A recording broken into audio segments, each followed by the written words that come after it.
Friends, welcome to ஜெசியின் குறிப்புகள். எல்லாரும் நல்லா இருப்பீங்கன்னு நினைக்கிறேன். ஸோ இன்னைக்கு நம்ம என்ன விஷயம் பார்க்க போகிறோம் அப்படின்னா, நம்ம சம்பளம் வாங்குறவங்களா இருந்தாலும் நம்மளால பணக்காரங்களா ஆக முடியுமா அப்படின்னு.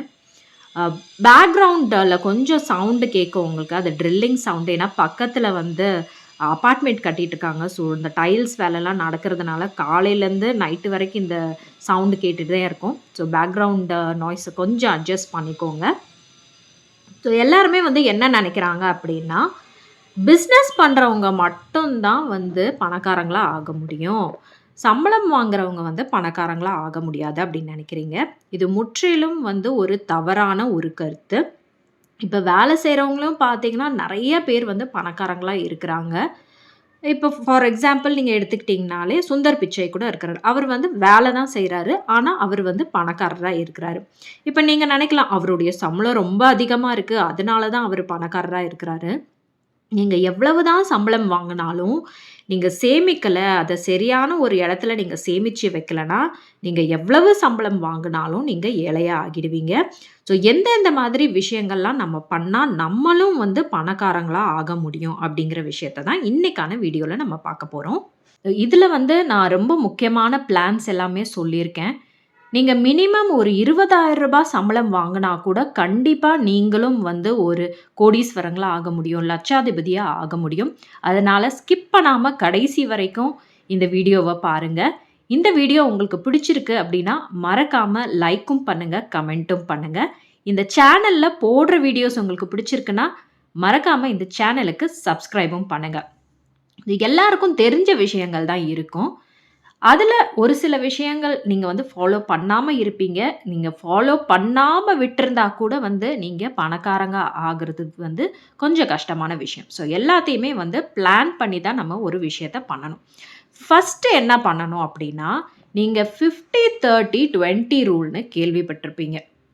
இதை நீங்கள் கண்டிப்பாக வாழ்க்கையில் நீங்கள் ஃபாலோ பண்ணணும். 50% அப்படிங்கிறது உங்களுடைய அத்தியாவசிய தேவைகளுக்காக நீங்கள் செலவு பண்ணணும். 30% உங்களுடைய ஆசைகளுக்காக, வாண்ட்ஸ்க்காக நீங்கள் செலவு பண்ணிக்கலாம்.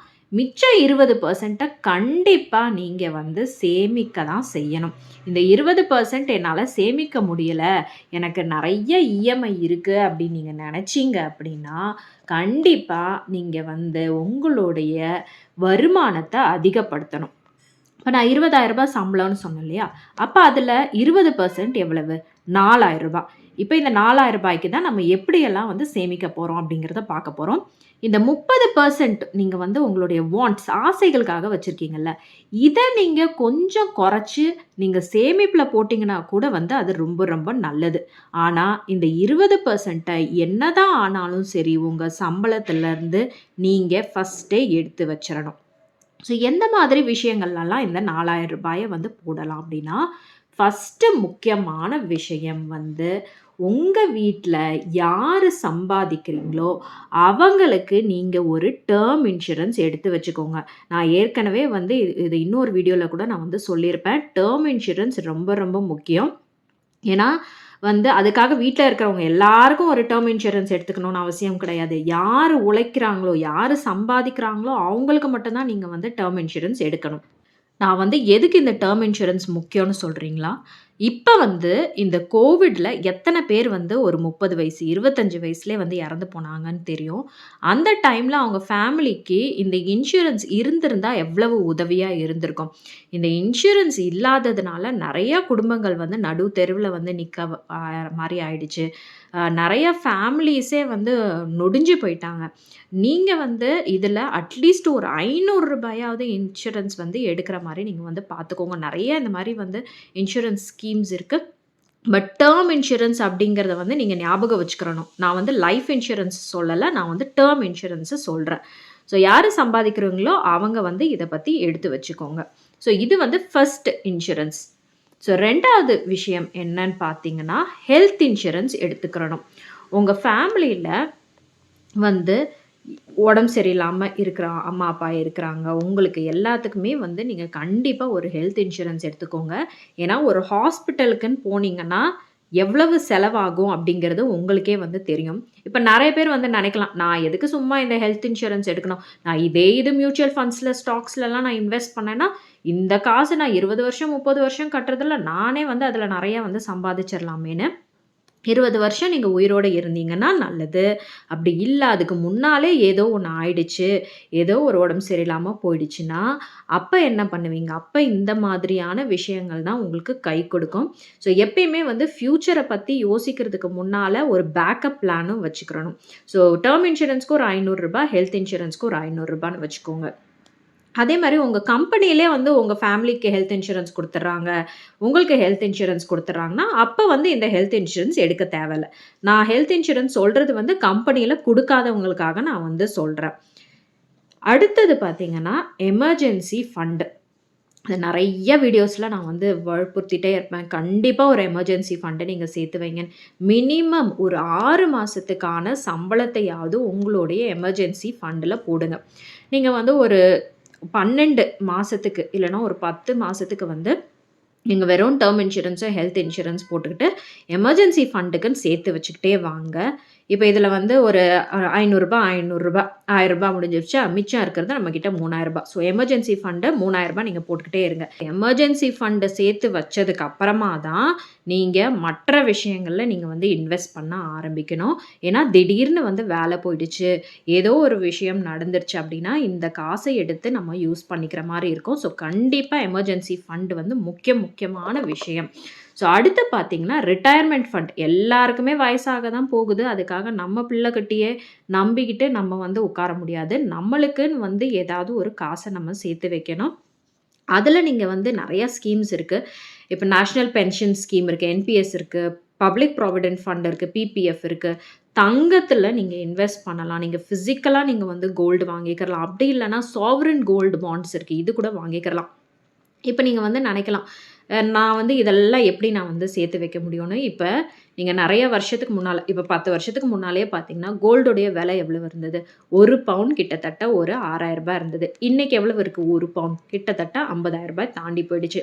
அப்ப நீங்க அன்னைக்கு ஒரு 100 கிராம் தங்கம் வாங்கியிருந்தீங்க அப்படின்னா, இன்னைக்கு நீங்க அது கோடீஸ்வரன் தான அந்த காசு இருந்ததுன்னா. அந்த நகை உங்ககிட்ட இருந்ததுன்னா, நீங்களும் வந்து கோடீஸ்வரி தான். ஸோ அதே மாதிரி தான் நீங்க வந்து என்னைக்குமே யோசிக்கக்கூடாது. தங்கத்தில முதலீடு பண்றதுக்கு. இந்த என்பிஎஸும், பிபிஎஃப்பும் உங்க வயசான காலத்தில இந்த காச வச்சு நீங்க வந்து உட்கார்ந்து சாப்பிடுற மாரி நீங்க வந்து பார்த்துக்கிறணும்.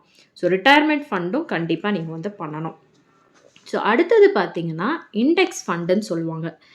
இத பத்தி நீங்க வந்து நெறைய யூடியூப் சேனல்ஸ்லலாம் போட்டிருப்பாங்க. அத நீங்க போய் செக் பண்ணி பார்த்துக்கலாம். ஸோ நிஃப்டி 50ன்னு சொல்லுவாங்க. நிஃப்டி 100, நிஃப்டி 200 அந்த மாரிலாம் சொல்லுவாங்க.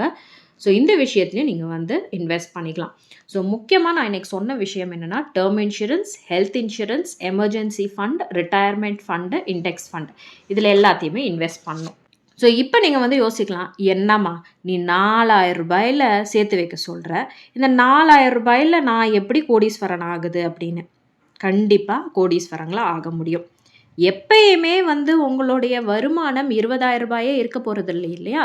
மாறிக்கிட்டே தானே இருக்க போது. வருஷா வருஷம் உங்களுடைய வருமானம் அதிகமா தான் ஆகப்போகுது. அதுக்காக நீங்க வந்து சொல்லுவீங்க, "இல்ல வருமானம் அதிகமானாலும் வந்து இன்ஃப்ளேஷனும் அதிகமாகுதே, விலைவாசியும் அதிகமாகுதே" அப்படின்னு. விலைவாசி அதிகமானாலும் உங்களுடைய வருமானம் அதிகமாகும்போது, கொஞ்சம் வருமானத்த வந்து நீங்க அந்த இன்ஃப்ளேஷனுக்காக நீங்க கொஞ்சம் செலவு பண்ணிட்டு, மிச்சம் இருக்கிற இன்கம்ம அப்படியே நீங்க வந்து சேர்த்து வைக்கணும். மினிமலிஸ்டிக் லைஃப் ஸ்டைல நீங்க வந்து வாழ கத்துக்கிறணும். நான் மினிமலிசம் பத்தி தனியா ஒரு வீடியோ போட்டிருக்கேன். ஃப்ரூகல் லிவிங் பத்தி அதுக்கான ஒரு வீடியோ போட்டிருக்கேன். நம்ம சிக்கனமா வாழல அப்படின்னா, நம்ம கண்டிப்பா வந்து சேமிக்கவே முடியாது. ரீசென்ட்டா வந்து என்னுடைய ஃப்ரெண்ட் வந்து என்கிட்ட பேசிட்டு இருக்கும்போது அவங்க வந்து சொன்னாங்க, அவங்களுக்கு கல்யாணம் ஆகி ஒரு 12 வருஷம் கிட்ட ஆயிடுச்சு. அவங்க கிட்ட வந்து சேவிங்ஸ் அப்படிங்கிறது எதுவுமே கிடையாது. 0 சேவிங்ஸ். ஏன் அவங்க கிட்ட வந்து சேவிங்ஸ் இல்ல அப்படின்னு பார்த்தீங்கன்னா, அவங்க வந்து ரொம்ப ஒரு கஷ்டப்பட்ட நிலைமையில இருந்து மேல வந்தவங்க. ஸோ அந்த மாதிரி நேரத்தில அவங்க என்ன நெனச்சாங்கன்னா, எல்லாமே வீட்ல இருக்கணும் அப்படின்னு சொல்லிட்டு, கல்யாணம் ஆன புதுசுலயே கடன வாங்கி, கிரெடிட் கார்டெல்லாம் ஸ்வைப் பண்ணி, அவங்க வீட்டுக்கு தேவையான எல்லாத்தையுமே வந்து வாங்கிட்டாங்க. லோன் போட்டு அந்த மாரிலாம் வந்து நெறைய விஷயங்கள் பண்ண ஆரம்பிச்சுட்டாங்க. நம்ம வாழ போறது வந்து இருக்கட்டுமே, கம்ஃபர்டபுளா நம்ம வாழ்ந்துட்டு போலாமேன்னு. ஆனா திரும்பி பார்க்கும்போது, விலைவாசி அதிகமாயிடுச்சு. சம்பளம் வந்து அவ்வளவா ஏற மாட்டேங்குது. ஆனா சேவிங்ஸ்ன்னு பார்த்தா அவங்க கிட்ட ஒண்ணுமே இல்ல. நாளைக்கு ஒரு ஹாஸ்பிட்டலுக்கு அவங்க போய் அட்மிட் ஆகுற மாரி ஒரு நெலைமை வந்தாலும், யார்கிட்டயாவது கடன வாங்கி தான் அவங்க போய் பண்ணணும். அப்ப அவங்க பண்ண தப்பு என்ன? வாழ்க்கை அப்படியே ஓடிக்கிட்டு இருக்கும் அப்படின்னு நெனச்சுக்கிட்டு இருக்கிறது தான் தப்பு. ஏன்னா வாழ்க்கையில மேடு, பள்ளம் எல்லாமே வரும். அதுக்கு ஏத்த மாரி நம்மளும் வந்து ரெடியா இருக்கணும். நம்ம என்ன பண்ணணும்னா, நம்மளுடைய ஸ்கில் செட்ட நம்ம வந்து இன்க்ரீஸ் பண்ணணும். நம்மனால வந்து இப்போ ஒரு வேலை செஞ்சுகிட்டு இருக்கோம்னா, அந்த வேலையே நிரந்தரம் அப்படின்னு நெனச்சுக்கிட்டு இருக்கக்கூடாது. அத விட்டு ஒரு படிக்கட்டு மேல போறதுக்கு நம்ம என்ன பண்ணணும் அப்படிங்கிறத யோசிச்சு, அதுக்கான நம்மளுடைய ஸ்கில்ஸ நம்ம வந்து இன்க்ரீஸ் பண்ணிக்கிறணும். இல்ல, நான் குண்டா செட்டிக்குள்ளேயே தான் வந்து குதிரை ஓட்டுவேன் அப்படின்னா, கண்டிப்பா பணக்காரங்களா ஆக முடியாது. நீங்க உங்களையே வந்து நீங்க மெருகேத்திக்கிறணும். அப்பதான் வருமானத்தையும் அதிகப்படுத்த முடியும். அதே மாதிரி நீங்க வந்து சிக்கனத்தையும் நீங்க கடைபிடிக்கணும். அப்படி நீங்க பண்ணீங்க அப்படின்னா, கண்டிப்பா பணக்காரங்களா ஆக முடியும். நீங்க வந்து இப்போ உடனே பணக்காரங்களா ஆக முடியும் அப்படின்னா, ஆக முடியாது. ஒரு 15, 20 வருஷத்துல நீங்க நான் சொன்ன விஷயங்கள் எல்லாமே நீங்க ஃபாலோ பண்ணீங்க அப்படின்னா, நீங்க கோடீஸ்வரங்களாவும் ஆகலாம். இப்ப தங்கம் நீங்க சேர்த்து வச்சுக்கிட்டே வரீங்க. பிபிஎஃப்ல நீங்க போட்டுக்கிட்டே வரீங்க. என்பிஎஸ்ல போட்டுட்டு வரீங்க. இண்டெக்ஸ் ஃபண்ட்ல நீங்க இன்வெஸ்ட் பண்றீங்க. இப்ப எமர்ஜென்சி ஃபண்டையும் நீங்க போட்டு வைக்கிறீங்க. டெர்ம் இன்சூரன்ஸ்லயும் நீங்க போட்டு வச்சுட்டுருக்கீங்க. இப்ப டெர்ம் இன்சூரன்ஸும், ஹெல்த் இன்சூரன்ஸும் உங்களுக்கு யூஸ் ஆகலனாலும், மற்ற எல்லாத்துலயும் நீங்க இன்வெஸ்ட் பண்ணது உங்களுக்கு யூஸ் ஆகும் இல்லையா? இப்ப நீங்க வந்து தங்கம் நீங்க வாங்கிக்கிட்டே சேர்த்து வச்சுக்கிட்டே வரீங்க அப்படின்னா, கண்டிப்பா நாளைக்கு அது நெறைய வேல்யூ இருக்கும். அப்ப நீங்க பணக்காரங்களா தானே இருப்பீங்க. அந்த காலத்துல வந்து கொஞ்சமா வந்து காசு வச்சிருப்பாங்க. ஆனா நெறைய நகை வச்சிருப்பாங்க. இன்னைக்கு பார்த்தீங்கன்னா, எல்லாருமே வந்து நகை கம்மியா வச்சிருக்காங்க. காசு நெறையா வச்சிருக்காங்க. ஸோ காசு உடைய வேல்யூ வந்து என்னைக்குமே கொஞ்சம் குறைவா தான் இருக்கும். ஆனா கோல்டுடைய வேல்யூ வந்து காச விட அதிகமா இருக்கும். ஸோ தங்கத்தில நெறைய வந்து முதலீடு பண்ணுங்க. நான் சொன்ன விஷயங்கள் எல்லாமே நீங்க ஃபாலோ பண்ணீங்கன்னா, இன்னும் கொஞ்சம் வருஷத்துல, இப்ப இதே இது உங்களுடைய வருமானம் இன்னும் அதிகமாயிடுச்சு அப்படின்னு வச்சுக்கோங்களேன். இந்த 15, 20 வருஷம் கூட நம்மளுக்கு தேவையில்ல. அத விட ஒரு குறைவான வருஷத்துல கூட நம்ம வந்து கோடீஸ்வரங்களா ஆக முடியும். எல்லாருமே வந்து ட்ரை பண்ணுங்க. முயற்சி பண்ணாம எதுவுமே நம்ம கையில வராது. சும்மா உட்காந்துக்கிட்டே இருந்தோம்னா, நம்ம கையில வந்து யாரும் வந்து காச எடுத்து போட போறது கிடையாது. அதற்கான உழைப்பையும் போடணும். நம்ம வந்து ஹார்ட் ஒர்க்கும் பண்ணணும். ஸ்மார்ட் ஒர்க்கும் பண்ணணும். ஸோ 2மே நீங்க பண்ணீங்கன்னா, கண்டிப்பா கோடீஸ்வரங்களா ஆகலாம். எல்லாருக்குமே இந்த வீடியோ பிடிச்சிருக்கு அப்படின்னு நெனைக்கிறேன். இன்னொரு வீடியோவில் சந்திக்கலாம். அதுவரை உங்களிடமிருந்து விடைபெறுவது உங்கள் அன்பு தோழி ஜெஸ்ஸி.